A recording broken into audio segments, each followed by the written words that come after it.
everyone, and welcome to another episode of Car Wash Magazine Live. I am your host, as always, Matt DeWolf, Editor-in-Chief of Car Wash Magazine. Look, I say this every week. It's gonna be a great show. Period. Exclamation point. All the punctuation you want to put on it. We've got Chris Andersen from Go Car Wash. He's their VP of Business Development. He's going to be joining us here later in the program. But first, I've got a few things that I want to talk to you about because I can. So here we go, my friends. Look, there's something I've been thinking a lot about lately, and it's been coming up in conversations in car wash and just conversations in my life in general.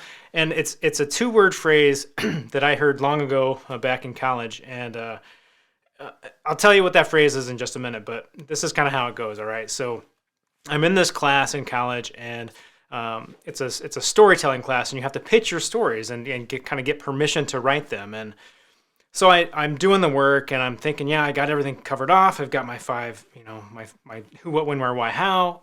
I'm good. This is going to be a rock star story, no problem. So I take it to my professor, and I'm like, hey, can you just kind of look this over? And he looks at it, and he, goes through my things, and, he's making some notes, and he looks up at me, and he says, so what? And I was like, what do you mean, so what? It's right. It's all right there. Like, I have all the things. It's right in front of you. That's so what? And he says, but so what? And what he was trying to get me to think about was, why would anybody care, right? Like, what's the deeper purpose behind that? And what's the reason that this story really matters? And I've been thinking about that a lot because when you think about how every day can kind of wear on you a little bit, sometimes it's helpful to think back to that so what and why we do what we do. So my example for you is this program, the magazine, the podcast, that work, it's a lot of work, and it can really grind on you, right? But it's really easy to come back and to be energized when I think about why we do that and the deeper purpose behind that. So for us, we do this work, our so what is that we want to bring this car wash community together through the power of positive storytelling. And we want to share ideas and inspiration and really just like lift up this whole industry. So that's my so what. That's what kind of makes me energized, keeps me grounded, keeps me focused. So as you get ready to kind of go out into the weekend, into kind of busy times in this industry, think about that, right? What's your so what? Why are you washing cars? Why are you in this industry? Why are you doing what you're doing? And I think it's okay to have different reasons. Your so what might be that you want to leave a lasting legacy for your family. It may just be that you want to be able to provide well for your family. It may be that your so what is making customers happy, and that drives you, and that's great. Or it might be that you really have a passion and want to be a bigger part of your community. And the way you can do that is through car washing, and that's great too. It's a so what. It keeps you grounded, keeps you focused, and keeps you kind of on your way to bigger and better things. So that's Matt's moment for you today. That's your unsolicited advice. Let's get into this week in car wash just a little bit. I want to talk about, surprise, surprise, we've got openings and acquisitions. Weird that happens in this industry. So who do we got? We've got Caliber Car Wash in Florida. They're up to location number 2. Crew Car Wash in Indiana opened number 36. We've got Flagstop.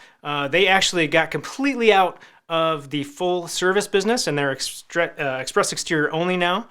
So they've set themselves up for growth. And then we've got Go Car Wash expanding into Texas with an acquisition down there.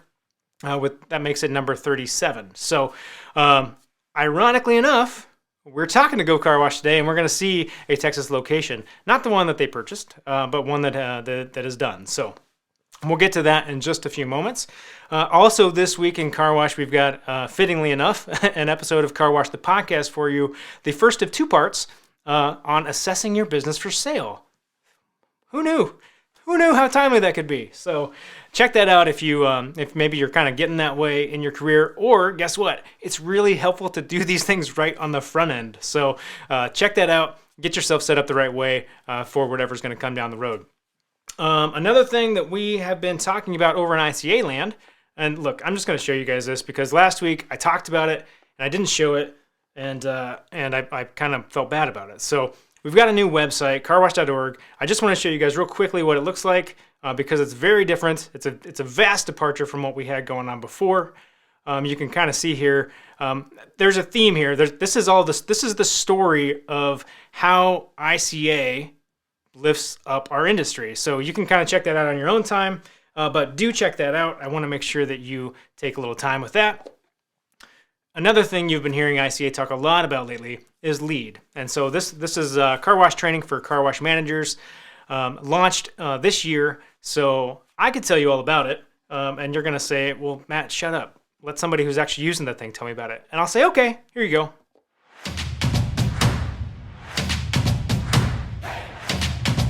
I'm Mike Black with Valet Car Washes in Ontario, Canada. We operate 9 locations up here, from express to flex, self-serve, detailing, some loop shops, and some gas stations.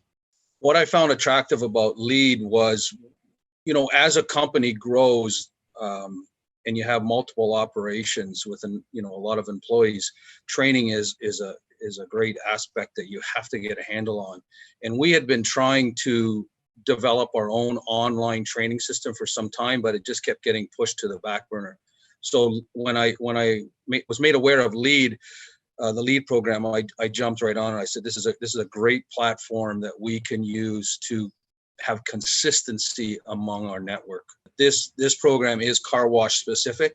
I think that's really important. I mean, you can take online courses, all kinds of online courses, but what I like about this is it's very specific. It puts our employees right in the business of what they're doing, and that's car washing.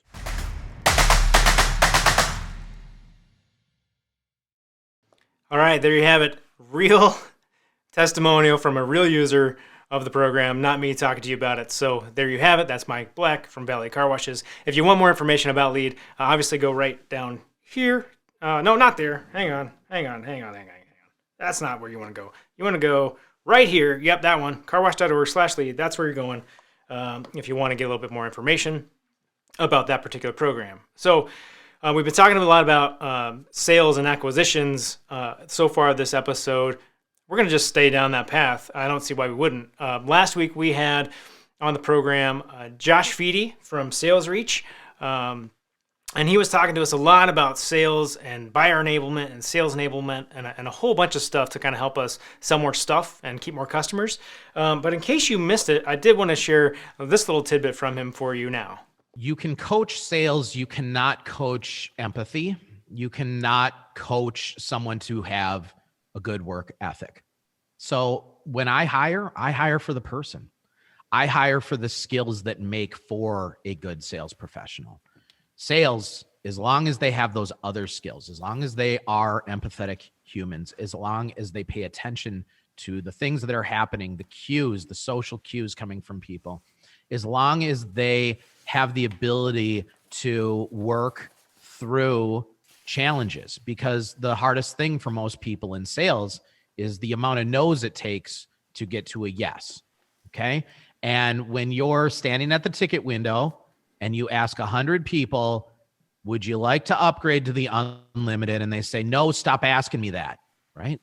Unfortunately, people aren't always nice about these things. I mean, I get some really angry emails back when I'm soliciting people, right? Unfortunately, that wears out people in a sales capacity. And really the difference between someone that's going to hit quota consistently and somebody that's going to miss the mark is their ability to let those things roll off their back and to just keep going and to know that, you know what, every no is good because every no is one more no closer to the yes.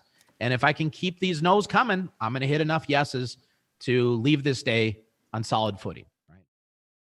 All right. So there's sage advice from Josh Feedy from last episode of Car Wash Magazine Live. That was episode 46. If you're looking for it on YouTube or carwashmagazine.com or carwashmagazinelive.com, any of the places that you're consuming that content. So check that out for more great tips. Hey, so one of the great pieces of advice that Josh shared in that was that, you got to get a lot of no's to get a yes. Just like you got to tell a lot of jokes to get a laugh. I'm going to spare you guys my retelling of a joke this week, but guess what time it is?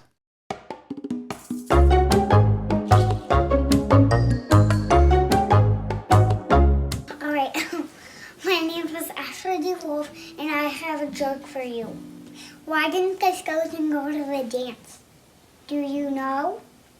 Because it had no body to go with. Bones, bones, bones.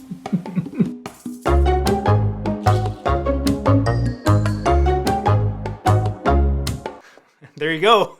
That is a much better delivery than I would have given to that particular joke. Thanks to my son Asher for giving you all that delivery. If you guys have jokes, remember you can send them to me at mdewolf@carwash.org, and I can tell them, or film yourself telling them. Film your children telling them. Send us your jokes, because guess what? Until you send me your jokes, you are stuck with mine. All right, friends. So here we go. Let's take a quick tour of Go Car Wash in Texas.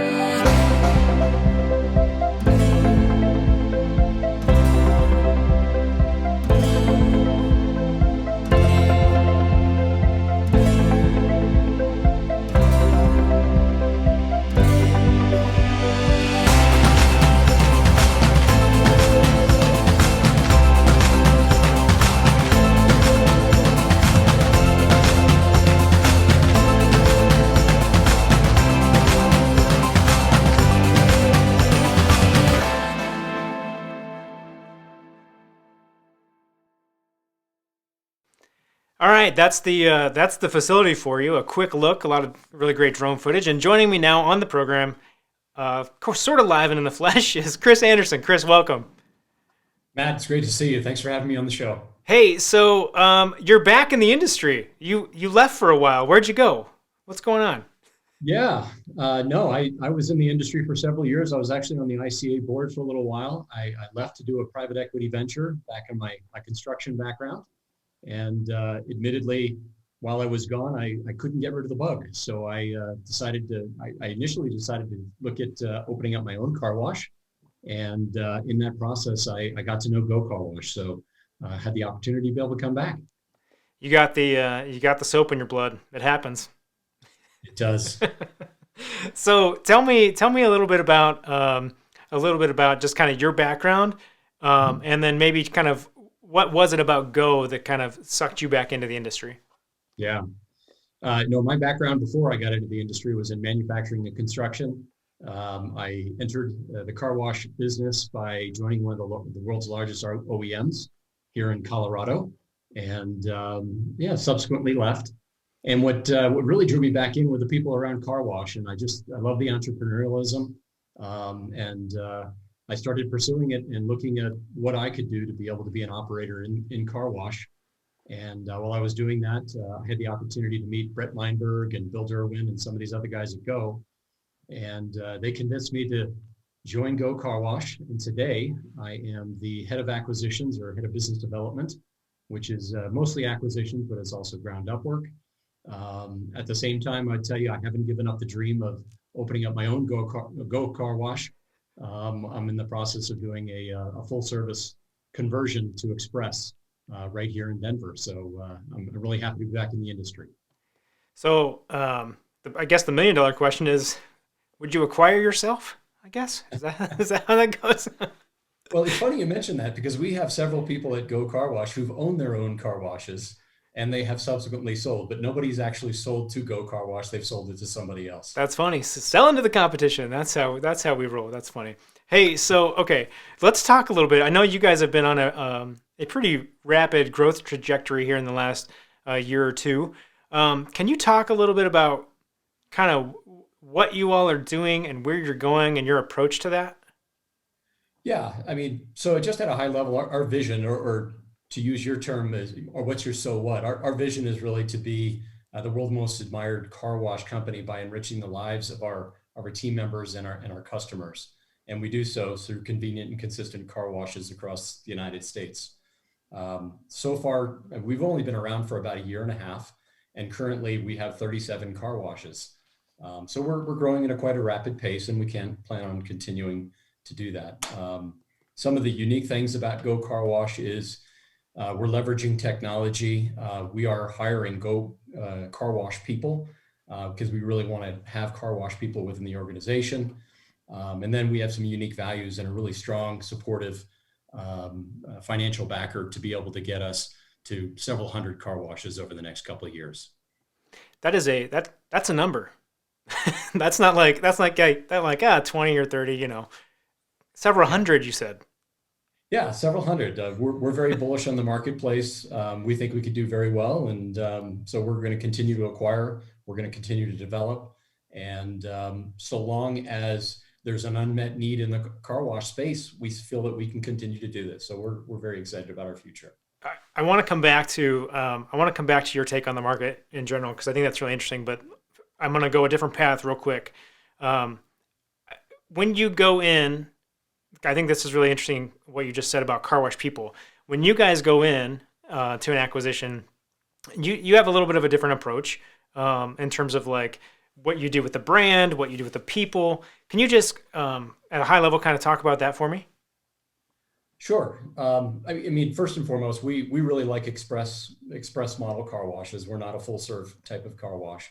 So that's what we look to acquire in the marketplace. When we do acquire these companies, we start with the people. We're a people first company, and we make every attempt to be able to keep everybody on board. Obviously, we need that to be able to run our operations. From a branding perspective, we might be a little bit different than some of the others, is we rebrand everything Go Car Wash. You just saw that video of how we like to have the orange and the blue out there everywhere. So as far as what we change, we would change the point of sale stations just so that we get all on the same platform if we need to. But for the most part, we really like to leave things the same. And very often we learn from our acquisitions as well. So we incorporate some of their best practices into our business overall. Now, let's come back to that. So you change the pay stations, get everything kind of on a centralized kind of network operation, so to speak. Yep. What's the benefit there? Why do you guys do it that way? It's about getting onto the same platform. We like to be able to have transparency across the organization. And I think one of the unique things about us is our ability to leverage technology. We're very fortunate that our head of operations, Brett Weinberg, comes from an IT background. And he really does a nice job with being able to synchronize all of our IT systems so he can see what's going on inside of every one of his car washes anywhere in the US. It's one thing to operate one car wash where you show up every day and you see everything is done perfectly. Well, it's a little bit different than when you're talking about 40 or 400. So we're leveraging a lot of technology to be able to do that. Well, yeah, and I think what's cool is that technology continues to outpace us in terms of what we can even think of good uses for it. And I think that 10 years ago, it wasn't quite as possible to do these kinds of things, to grow at this kind of pace from an operational kind of observation level, right? Like you had to be boots on the ground to be able to get to all the places, and there was a lot of like infrastructure and labor to support that system. But technology, I mean, when it works, it's great, right? Yeah, and maybe technology is the easy part. Yeah, I think the most challenging part is the people part of things. We've got 5 values within the organization that we're adamant about, and that's really where we start the discussion. 3 of our values is very typical, teamwork, integrity, and continuous improvement.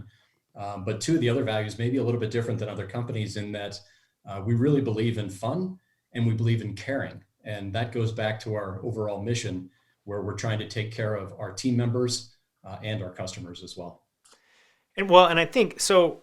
Let's stay there for a second, because I think when you talk about going in and buying washes, acquiring them, that can be a kind of a sticky position to be in, because you're taking over from someone else. You're keeping that whole staff. You're trying to introduce a new culture, a new brand, new uniforms, new everything, right?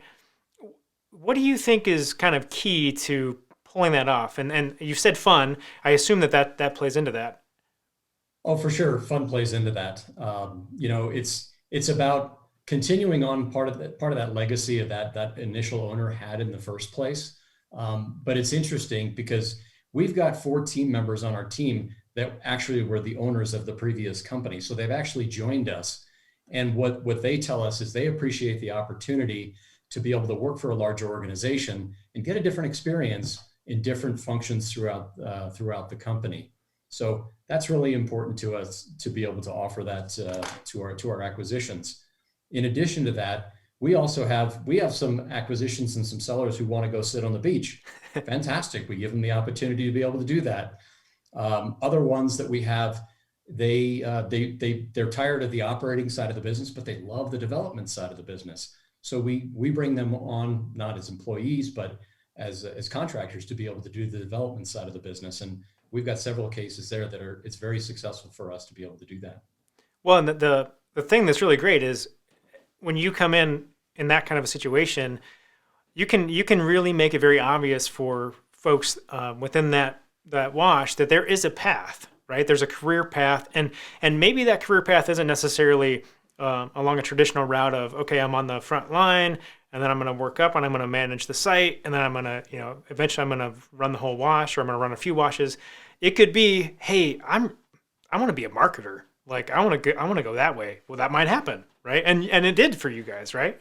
It did. Actually, our head of marketing, he was one of the former owners, and he says, I really want to focus on marketing. So we gave him the opportunity to not only market for, I think he had previously 8 washes. He's now doing it for 37 washes and hopefully 437 washes someday. It's coming, right? I mean, those numbers are coming, and that's the reality of the industry as it sits. We will get to those kinds of operational numbers in terms of companies that have 400 plus washes. We're not that far right now. Let's come back to what you were alluding to with kind of the runway in the market. When you think about industry at large, what do you think that runway looks like? Like, are we going to be 4 major brands in 3 years? Like, what are we looking at? That's a good question. Right now, we're still, by all measures, we are a highly fragmented industry. Depending on who you talk to, there's somewhere between 10 and 20,000 car washes or tunnel car washes that are out there right now. And there's growth that's going to happen. Maybe the lowest number I've seen is 2,500 more car washes that the industry could absorb right now. How we go forward with that, certainly there's going to be an awful lot of development for sure. Is there going to be more consolidation? Sure. I see that as a great thing for the industry, quite frankly, because thinking of myself as an operator, I want to be able to have a way to exit myself out of the business someday. And just having all these private equity companies available with cash is an opportunity to be able to exit out of the company, out of the organization. So, it's hard to say is there going to be only 4 brands left I don't foresee that in the real near future for sure. But for sure, there's going to be more car washes. Mm-hmm. And yeah, the larger guys are going to be, have a lot of the market share. And I also think from a customer standpoint, they're going to get much more convenience, consistency, speed, and value than they're ever going to get. Because as we look across the car wash industry right now, there's clearly opportunities, and all of us, if we're honest with ourselves, mm-hmm. have opportunities for improvement. So I think we've got a bright future. Well, it goes back to like what you were talking about, right? Like continuous improvement. I mean, if that can be at the core of what we're all doing, we're in a pretty good place. Yes. And it's not consistent across markets. I mean, just this week alone, I've looked at 25 individual car washes this week, and some of them are just outstanding. And others, they've got room for improvement. I think the ones who are really running outstanding businesses, I don't think they've got anything to worry about at all. I think they've got a great future. The ones that have the improvement, I think they need to make those improvements. Otherwise, competitors are going to be opening up very close to them and really challenging them. Yeah, it's the age-old sort of parable or whatever that the rising tide lifts all ships, right? So the better that everybody gets, the better the guy down the street's going to get, the better the guy in the other city is going to get, the better the woman down the county is going to get. It's good for everybody. Like advancement and professionalism. These are good things. I can't stress that enough. Absolutely. No, there's no question about it. Okay, so let's talk let's go strategy just a little bit, like in terms of, we were touching on it there about good operators, mm-hmm. and this concept of like overbuilding, right? We know there's more washes coming. That's inevitably going to lead to conversations around, are we overbuilt? Are we oversaturated? What's kind of Go's approach to that? Like, I mean, how do you guys decide if you're going to go across the street? That kind of thing. Right. Well, I think there's a commonly accepted rule within the car wash industry that if you get a good operator, you don't open up, I don't know if it's a mile, 2 mile, 3 mile at this point, you don't open up near them because it's not in your best interest or the other's best interest. But I think the variable there is it a really good, strong operator? Are they providing convenience, consistency, value, and speed? And if they are, I don't think that anybody's going to open up near them.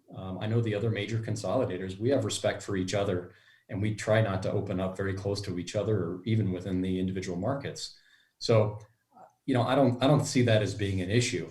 Now, we've all done the math on the market overall, and yeah, there's going to be anywhere from 5 to 10,000 new car washes that are going to go into the U.S. market, and where they go, we're getting opportunities to be able to go into smaller markets now because of innovation on the manufacturer's side, and it's becoming more affordable to be able to open up these car washes in different areas. So I don't think we're going to be, unless you're in a situation where you're not a real strong operator, you're not providing a lot of value to your customers. Again, I don't think there's anything to worry about whatsoever.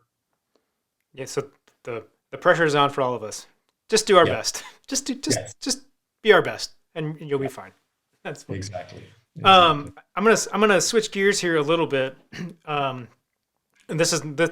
and I'm gonna put you on the spot a little bit here. So I apologize in advance, and you can tell me to go away if you don't want to answer this question. But there's a lot of big tunnels, right? I mean, you see a ton of them. They're beautiful, really great properties. Do you think that we're going to be seeing more and more small tunnel operations start to pop up? Because, I mean, I feel like at some point we're going to run out of green space.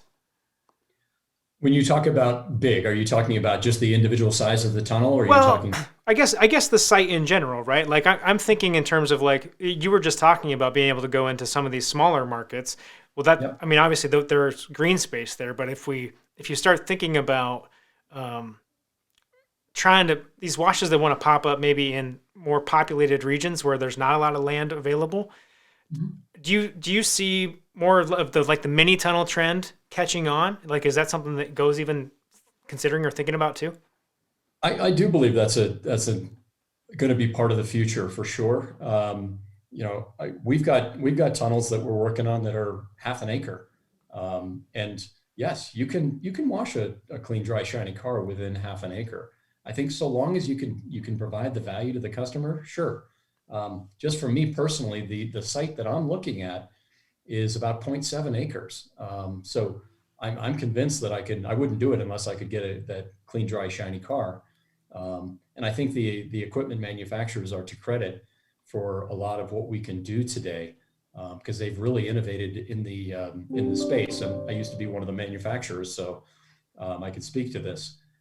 So yeah, as long as there's innovation, and we're providing value to the marketplace, absolutely, I see those going shorter and shorter. All right, so I'm gonna piggyback on what you were just saying about being a supplier in the industry. Yeah. What's something that maybe now you can appreciate as an operator on the operator side that you didn't necessarily appreciate when you were on the supplier side of the business? I think there's a trend in IoT and Internet of Things and artificial intelligence, which it's helping us be able to run larger business. And I'm saying this primarily because where Go is going, the transparency that we have by leveraging strong technology, I just think it's a huge opportunity.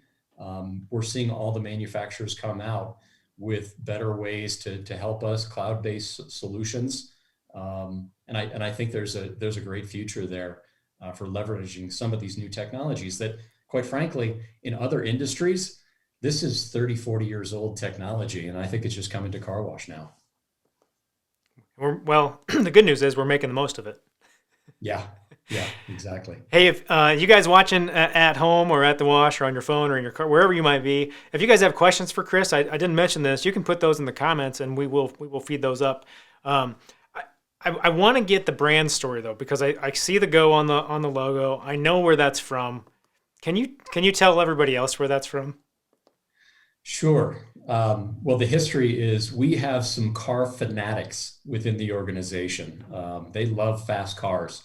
And Who doesn't?